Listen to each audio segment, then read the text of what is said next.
Welcome back to another episode of the Soda Citizen podcast. I'm one of your hosts, Mary Lane Sloan, and this is my partner, Brad Allen. And we are excited to bring you all the things that make living in Columbia an exciting place. And today we have a guest with us, Jacob, with Magnolia Home Inspections.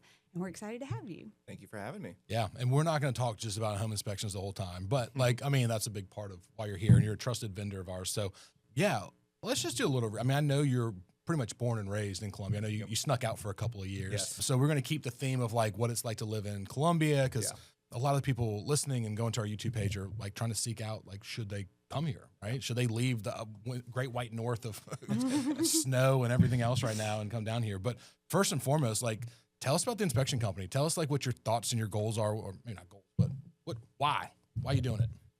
Yeah. So I got into home inspections when I was living in Greenville. I think, I was born and raised in Columbia. Yeah. I think, like a lot of people growing up here, you grow up, you feel like the next step is to leave and go somewhere else. Yeah. And so I moved to Greenville. I lived there for about, almost 6 years. And I really grew up a lot in that time. But I think being there really made me realize how much I love and appreciate Columbia. Yeah. So I got into the inspection business while I was living in Greenville. I bought my first house in Greenville, and I got, not to throw anyone under the bus, but I don't feel like I got the greatest inspection. I didn't know a ton. Right. You don't know what you don't know. Right? Exactly. So kind of, living in that house for a few years and kind of constantly fixing and working on projects and, YouTube University. I was like, man, I kind of wish that I had been made aware of some of these stuffs. And, in the grand scheme of things, it wasn't anything that crazy. But, it's like I felt like I could improve on or kind of do a better job than the experience that I had. Yeah. So that's kind of what made me get into the business, and just been doing it ever since. It's kind of like Mary Lane's story of like how she got into real estate because she didn't have a great experience, right? I'm not trying to speak again, for you. like you don't know what you don't know, Exactly. right? But yeah, I think sometimes learning that kind of baptism by fire is what makes you better at the job, because you're like, oh, I know what this side of it looks like, and now I want to provide a better experience. Yeah, and I mean, obviously, being in the business 20 years, we've seen a lot of inspections, and one of the reasons we appreciate you and your business is your common sense approach. You're thorough as hell. Sometimes I'm like, damn, that's really thorough. I wish it wasn't. But it's also always the good thing. But like the vernacular you bring, the wording you bring, so it doesn't scare buyers, but lets them know. Like, I think you've really kind of made a niche for yourself in that, and I can't appreciate that enough, because it's a hard thing to buy a house, and people get scared as hell when they're going through the repair process, and the wrong inspector can squash it, telling them the same thing you're telling them. So I've seen that play out many times, and I think that it is important, because whether it's something big or something small, there's a lot of things that I think are going to become apparent once you move into the house, and so I want to make sure they're aware of it going into it. But to your point, I think using complicated verbiage or big scary words, I try to simplify things as much as I can, and kind of just talk in layman's terms and kind of break things down about, hey, this is an issue and this is why it's an issue, and kind of leave it at that. Try not to get too long-winded with it. That, and you also have like a maintenance, just like, hey, this is not necessarily an issue, but like you might want to maintain it. I'm kind of using my own words on it, but I appreciate that. It's like, hey, it's an issue, or this is something you just need to, if you buy the house, just understand this is going to be an issue, which is totally different, because people just take, well, you talk more than I can about repair. Well, I know I've got a question for you. Clients and people ask me all the time, like, new construction. Why should I get a home inspection? It's brand new. It's got to pass city inspection. It's got to pass, building inspection. So why should I have a home inspection if it's brand new? So how would you answer that question? Yes. That's a question I get a lot as well. So I'm on site. I do a lot of new construction. I'm on site with these city and county inspectors a lot while they're doing their inspections. And I can tell you they're really kind of just working through their checklist. They're not really doing a deep dive on any. It's not a third. I think a lot of people think that they are doing a full home inspection. They really just are checking boxes to make sure that they can get the certificate of occupancy. That's exactly right. I mean, they're not even, they may peek in the attic. They're not going in the attic. They're not going in the crawl space. These areas that are where a lot of these, more significant issues lie, that they're not looking for that kind of stuff. So it's just a completely different approach, really. I mean, average home inspection for me takes anywhere from 2 to 3 hours, depending on the house. I mean, these guys are in and out in 15 minutes. So that's not knocking them, but there's just so many things that can be missed or not picked up on in that process. So it's just a completely different approach. And just because the house is brand new doesn't mean that, nobody's perfect. We're all human. Sure. Things get missed all the time, whether it's intentional or unintentional. Someone maybe doesn't, clamp down the fitting on a pipe as tight as they need to. And those subs are working so fast, exactly. you know, so. Exactly. That's it's funny because builders hate y'all. I mean, like we used to rep a couple builders, and nothing against it. It's just different thought philosophies. Like, hey, I'm doing what I'm supposed to do, buy a code book. Y'all are looking at something different. Don't really care. Yep. However, I have found in my experience that most builders during their walkthroughs will fix most of the things that you point out as a home inspector. So that's a good thing. But yeah, I mean, having city and county inspectors, and there's no knock to them, I was surprised at what they don't look at on a regular basis, to the point where we had a builder that I was even paying for the pre-inspection. I was having the home inspected by a home inspector before I listed it brand new, because the superintendents also don't pay attention to all the little things. And I've had 3 or 4 houses where the house is flooded because the toilet water supply wasn't tightened all the way. Right. Yep. And all of a sudden, 2 weeks later, just poof, it just floods the entire damn house. Yeah, I mean, I inspected a new construction townhome maybe a month or 2 ago, and so this is all brand new plumbing, all freshly connected to the sewer. I was just running plumbing fixtures on the 2nd floor. I come downstairs, the main sewer line is completely backed up and water's overflowing out of the toilet. I mean, there's things that like you'd expect that maybe on an older house with old sewer lines, but this is a brand new house. So I mean, there's just things that if you don't really get a home inspector in there to test things thoroughly, that doesn't mean just turn the sink on and turn it back off, turn the shower on and turn it back off. You really need to like thoroughly test these fixtures and make sure that the first day your buyers move in and their whole family's showering and using these fixtures, that they don't have, their whole first floor flooded. Yeah. So tell me about we like to do pre-inspections. Obviously, we like you to do our pre-inspections. But what have you seen the benefits, and also, I mean, be honest, like the negatives of doing pre-inspections in your tenure of doing them? Yeah. I do appreciate that you guys do them. I do think there's probably more pros than cons. I think it depends on the property. But in my experience, I've seen where it can kind of help move the deal along a little bit faster, because whether the house is in great condition or it has a lot of problems, it's better to know those things up front. I know a lot of sellers kind of try to bury their heads in the sand a little bit and just will address it if it comes up on the inspection report. But I mean, you could lose a buyer that way. And if, there's no guarantee that another buyer is going to come along and like the house just as much as that buyer did. Right. So I think if you can address some of those bigger, not that the house has to be perfect, but if you can address some of those bigger issues up front, there's a higher likelihood that first buyer that makes an offer, that deal is going to go through. Because if they feel overwhelmed, and even if all these issues are fixable, they may walk away, and it may be weeks or months before you find another buyer that kind of fits that mold. So for sure, in my opinion, I think, I've seen it happen many times where we get these, this roof leak, this plumbing leak, this, issue with the electrical panel. If we get those issues addressed up front and there's less issues for the buyer's inspector to find, that just helps move that deal along and prevents you from sitting on the market too long. Yeah, I agree. And I just want to clarify, a pre-inspection is still a full home inspection. Yes. You're doing the exact same thing you would do if somebody brought you in to do an inspection during their due diligence period. Exactly. So the only difference is I'm working for the listing agent and the seller rather than the buyer's agent and the buyer. But I'm doing the exact same thing, exact same process, and making sure that they understand the condition and if there's anything hiding that needs to be addressed before they put it on the market. Yeah. And like the reason that we enjoy doing them is because we do not enjoy doing them. I enjoy them. I do them myself sometimes. Well, we find them to be a necessity. And they've actually become like this. It's part of our culture now in our company, and it's not a requirement. Agents can do what they want, but they tend to do it because it's like this old Chinese proverb of like, the battle's not won on the battlefield, it's by who chooses it. Right. So if we're professionals, why would we not want to know the most things about the house? I agree. That could be a detriment to the deal and make our client have a bad experience or lose money. Yep. And also going back to sometimes bad inspectors, we also sometimes have overzealous contractors that like to quote things. So, if we can get in front of a structural issue, not get away with it, but like literally there's an issue, let's get an engineer out here, not maybe a structural repair company, and really get to the root of it.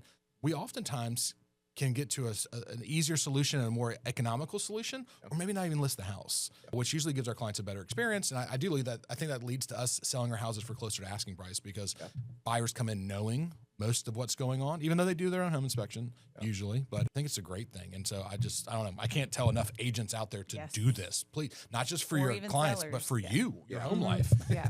And I mean, to your point, it's not fun to tell these sellers, oh, you have X, Y, and Z that you need to fix. But at the same time, to your point, I think it, rather than getting in a back and forth with the buyers and potentially, having to give a lot of concessions away, if you can have, bring your own trusted contractors in to take care of it, it's typically going to be done cheaper, Yeah. and you'll be able to get closer to your asking price. Yeah. So that's the experience that I've had. Yeah. Now, I know people ask me all the time about crazy things I see in real estate, so I'd like to know, what are some crazy things you've seen in a home inspection, in a crawl space or an attic, or maybe just your top 3? And I see Yeah, I bet you see it all. I see some crazy stuff on a day-to-day basis. I mean, in terms of, Bonus points if you name people specifically. No. no names will be named. But like right now, I'm thinking it's cold outside, so you're probably running into some critters.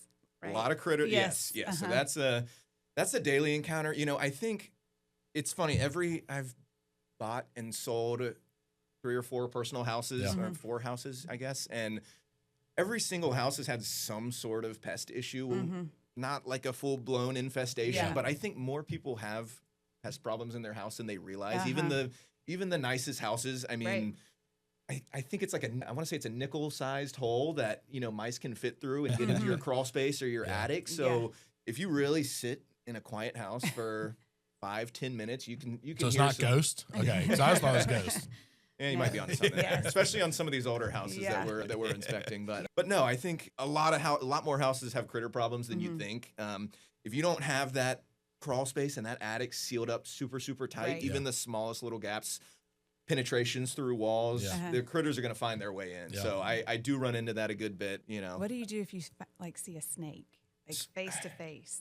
So I've been lucky in my career to not have like a face-to-face encounter. Typically what I find is, snakes included, critters they're just as scared of me as I am of them, and I am scared of snakes, just to be clear. Like, I'm terrified of snakes. Oh my gosh. So I steer clear. If I see one across the crawl space, you stay in your area, I'll stay. You stay in your lane, I'll stay in mine. I'd back up so fast, I'd be out of that crawl space. I will say, before I started doing home inspections, if you told me that 10 years ago this is what I'd be doing now, I'd say you're crazy, because I used to be very claustrophobic. I used to be scared of heights, and I used to be very scared of pests. And you do check. So now I do all 3 of those things, and it's like totally normal. You don't even need therapy. You just fix it yourself, right? Immersion therapy. Right. Full immersion. Trial by fire. That's right. So yeah, I mean, I think a lot of the sketchier situations I find myself in are, and I know you're familiar with, especially downtown, these older, 100-plus-year-old houses. They did not budget enough clearance in the crawl space for. People were smaller then. People were smaller. Well, we didn't have ductwork either. So that's the thing. A lot of these houses built before central HVAC was really a thing. They didn't design these crawl spaces to have ductwork run through them. So if the ductwork wasn't there, I may be able to move around okay, but now you have, plumbing pipes, gas pipes, HVAC ducts run everywhere, and that's where I kind of find myself in. I get to the middle of the crawl space, and I'm like, I don't know. I don't even know what way's forward, which way's backwards. So I'd say that's some of the scarier moments have been in those situations. I did a house in 5 Points a few months ago that literally was the width of my shoulders, and I was this close to just throwing the towel in on it, and I ended up I have a video on my Instagram of me wiggling my way in there, but there's some situations where I'm like, man, I really hope I can get back out of this thing. Dude. If not, I might have to call Mary Lane and call the fire department or something. I'm telling you, remote control cars with cameras, just like roll them under there, right? Just be done with it. So I have some buddies in other areas that have their own home inspection companies. So they do they're called crawl bots. It is a thing. So you basically mount a GoPro to, RC car. Yeah. My concern is, what happens if you flip it or get stuck in the middle of the crawl space? Now I have to go get it. Go buy a new one. Well, so that's the thing. I did look into it. They're, base Could model. You have buddy bots, like. Yeah. I'll go tow the other one. Right, the other one. So they start at like $3,000. I was like, all right, I may do that at some point, but for now I'm okay. Okay. Hear this. A raccoon. Trash panda with cameras. 3 of them. I want a raccoon so bad. You were the raccoon that passed out in the liquor store. Yes, I did. That's your spirit animal. Yeah. They're so smart. I did see a video recently where electricians are like training ferrets. They tie like a string around them and they help them pull wire through conduit and stuff like that. That's smart. I was like, maybe I can. I need ferret. Yeah, I had a ferret in team college. of ferrets and raccoons. Go check under this bathroom for leaks. Report back. Just need to Right. teach them how to work a GoPro. I guess. Yeah, no doubt. Well, maybe next time you're on here, you'll have a whole. You'll take the pests that Just you come in find with a and ferret on just your Do train shoulder. another them. one a year from now, and Yes. we'll check in on the ferret. Yes. Dr. project. Doolittle home inspections. Nice. On that note, maybe let's talk a little bit about what you love about living in Columbia. Why'd you come back? I mean, just like Well, personal you came reasons. back, but you stayed. Yeah, So- yeah, absolutely. Well, yeah, I mean, I think, I moved to Greenville at 19, or I was 19. My wife and I are both born and raised here. I think growing up here, I already talked a little bit about this, but there was just always this, what's next? I've graduated, whether you're going off to college or you're starting in the workforce, it just always felt like, I should leave and get out of my hometown. I feel like that's pretty normal. But again, being in Greenville, and I love Greenville, it's a beautiful city, but being there for almost 6 years, I was like, it just really helped me grow my appreciation for my hometown. Yeah. And absence makes the heart grow fonder. it definitely right? does. Anytime I'd come back and see a new development, since I hadn't been back in a few months, and I see a new development project popping up or a new restaurant or brewery that I'd never been to before, I was like, man, Columbia's just got so much going on, and you really don't appreciate it when you're younger. And coming back now, it's just, I love the community here. I love the culture. I love the energy that the university brings to the city. I mean, I'm from Columbia. I'm not a pro sports fan really. Gamecocks are ride or die. So, for that, Usually it's die. like, mostly die, unfortunately, especially this year.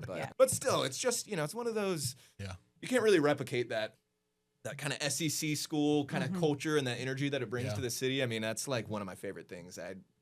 Every year I look forward to football season. It's just not even, I love football obviously, but it's just really the energy that you feel in the city. There's just like a little buzz that you just really can't replicate anywhere else. It's funny because one of the problems that we have, not to talk about problems, is like we have so many young people come to school here, but they all disperse. So you kind of like what you did, like they disperse. They go to Charlotte or Atlanta.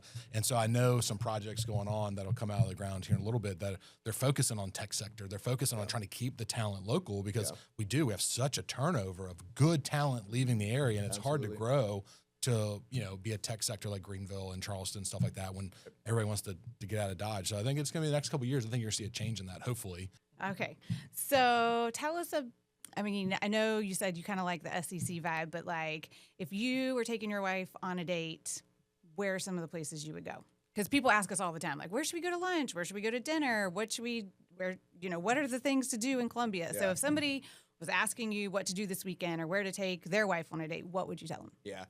I live in Rosewood. Masa has been our go-to spot ever since it's open. So I will say it's almost been a problem because it's so close and convenient that it's almost prevented us from going out and checking out other spots. It's like got a stranglehold on it. It's got a stranglehold on us. So Masa's been my go-to for the last year or so. I also I love Mexican, so I love Koa. Vista. Koa's amazing. Cantina, obviously, you can't go wrong with Cantina 76.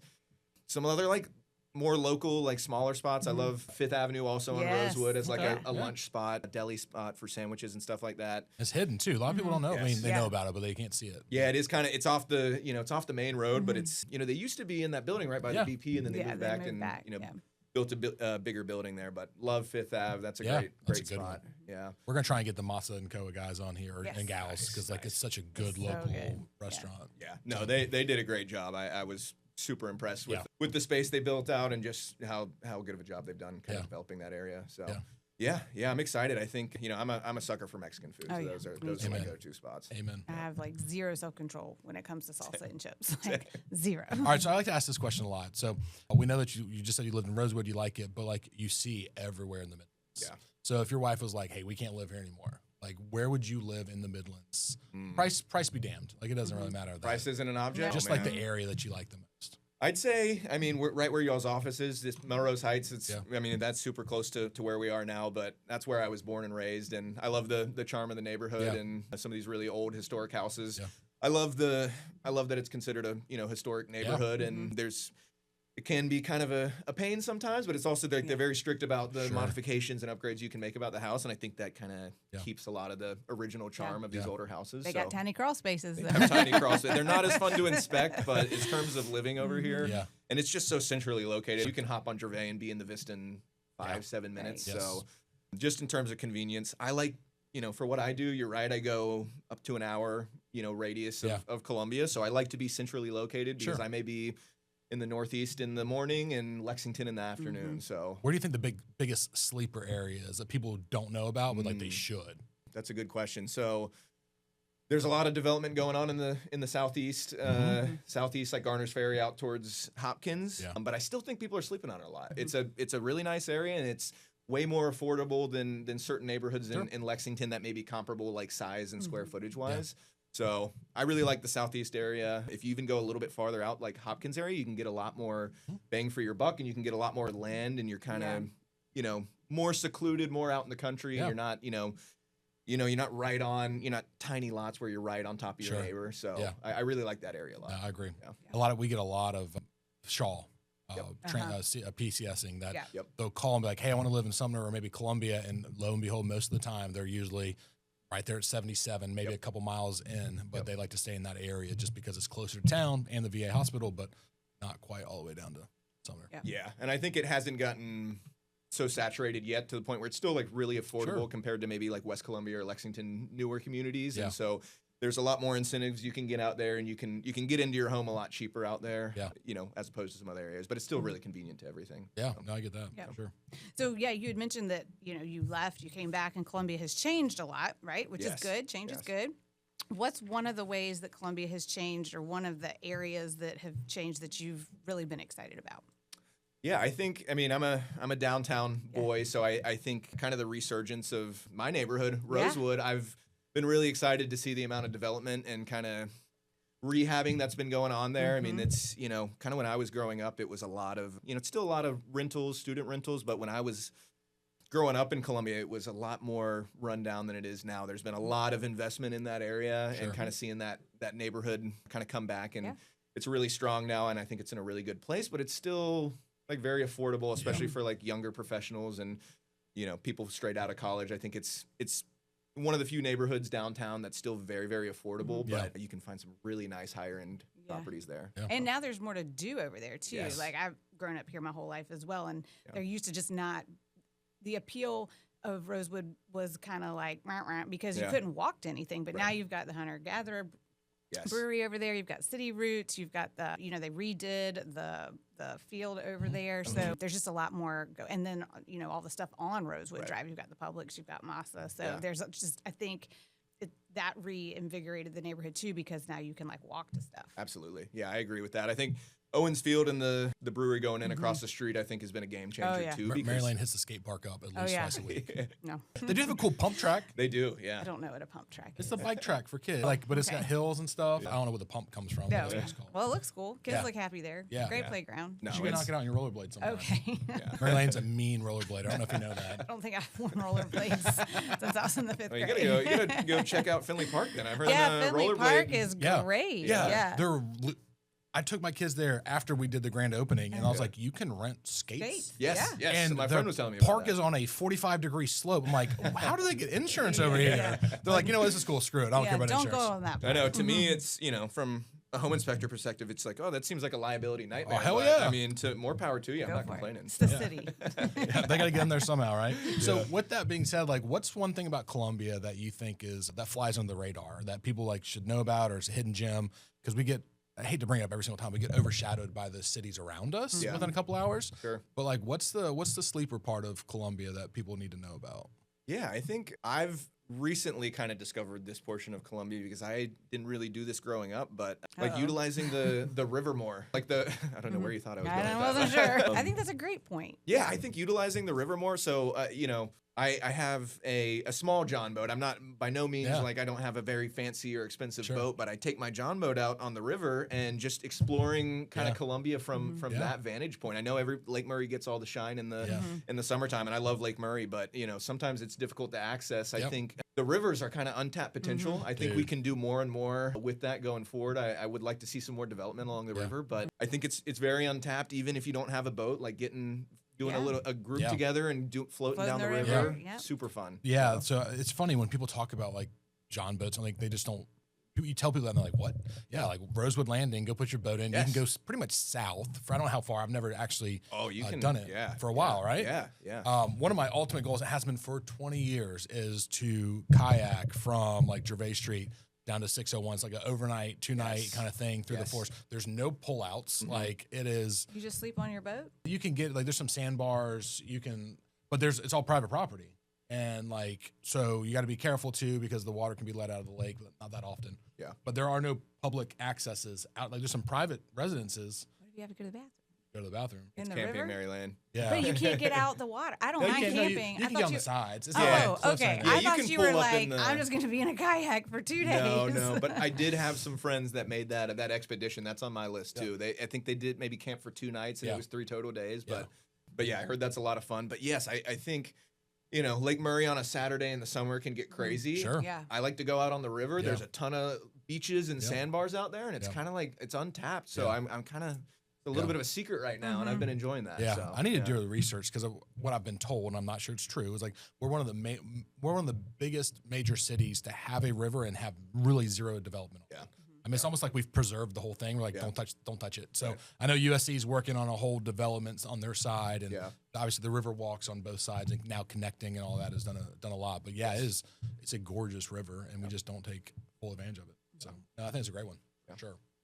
Yeah, I do think there's more to come with that, though. I think there's a lot more potential there, and I think even what they did over there, I remember over by the zoo, the Candy Lane, the river walk over there. I mean, that wasn't what it was No, at great. all. I mean, there was nothing over there when I was growing up. So they've really done a good job with that and up the game with the zoo right there with that was really cool. So. Yeah. But it's funny because we talk about wanting to develop the river, but then they're putting a pickleball bar on Candy Lane, and people are losing their mind about it. Yeah. So like it's a give and take, but it is. If I wonder how much of that is because it's pickleball versus something else. no doubt, right? I'm gonna write that down. Pickleball. So if you could add one thing to Columbia, whether it be a restaurant or an attraction or a sports team, anything that you could add to Columbia, what would you pick? That's such a good question. I feel like I don't know if this is. Mine would be an Apple store. Just throwing that out there. It would not be good for my budget, but it would be an Apple store. Where would you put it? In my right next door. But we would kick people out of our buildings next door, and I would put it in there. Yeah. Okay.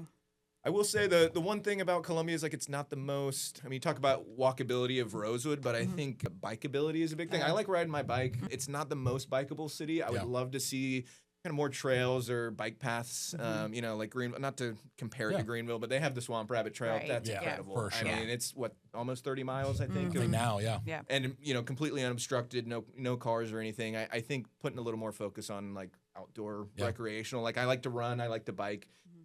You can run, Shandon, Rosewood, those are great neighborhoods to run in, but sometimes you just want to run in a straight line and not have to worry about cars or what turn you're going to take. Yeah. So that's why I don't run. I'm scared of getting hit That's by the only cars. reason, That's the right? only Of reason. course, Yeah. of course. Just want to protect my partnership here and not leave her by herself. That's for sure. Right.